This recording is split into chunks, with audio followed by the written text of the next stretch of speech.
ចិនជំរុញឲ្យថៃឈប់បាញ់កម្ពុជាជាបន្ទាន់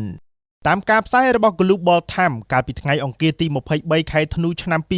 2025ក្រសួងការបរទេសចិនបានចេញសេចក្តីថ្លែងការណ៍ដោយជំរុញឲ្យភាគីថៃឈប់បាញ់កម្ពុជាជាបន្ទាន់សេចក្តីថ្លែងការណ៍នោះបានដកស្រង់សម្ដីប្រេសិតពិសេសតេងស៊ីជុនដែលបាននិយាយក្រោយជួបជាមួយនាយករដ្ឋមន្ត្រីថៃលោកអនុទីនឆានវីរៈគុលរដ្ឋមន្ត្រីការពារជាតិណាតាផុនណាផានីតអគ្គមេបញ្ជាការថៃយូក្រេតប៊ុនថាណុននិងលេខាធិការអចិន្ត្រៃយ៍នៃក្រសួងការបរទេសថៃអ៊ីតសារីពីនតារុឈីថាចិនព្រួយបារម្ភយ៉ាងខ្លាំងចំពោះស្ថានភាពបច្ចុប្បន្ននៅតាមព្រំដែនកម្ពុជាថៃនិងមានការសោកស្ដាយជាពន់ពេកចំពោះការបាត់បង់អាយុជីវិតនិងការភៀសខ្លួនរបស់ប្រជាពលរដ្ឋដែលបង្កឡើងដោយចំនួនមួយនេះអតិភិបបន្ទាន់បំផុតនៅពេលនេះគឺត្រូវសម្រេចឲ្យបាននៅបទឈប់បាញ់ជាបន្ទាន់បញ្ឈប់ការប្រយុទ្ធគ្នានិងបន្តកិច្ចសន្ទនាឡើងវិញដើម្បីដោះស្រាយវិវាទព្រំដែនតាមរយៈមធ្យោបាយសន្តិវិធីក្រសួងបន្តថាចិនគាំទ្រដល់កិច្ចខិតខំប្រឹងប្រែងដែលសម្រុះសម្រួលដោយអាស៊ាននិងគាំទ្រទូនីតិដ៏សំខាន់នៃបេសកកម្មអ្នកសង្កេតការណ៍អាស៊ាននៅក្នុងការត្រួតពិនិត្យបទឈប់បាញ់ចិនត្រៀមខ្លួនជាស្រេចក្នុងការជួយបង្កលក្ខខណ្ឌនិងផ្ដល់វេទិកាសម្រាប់សន្ទនា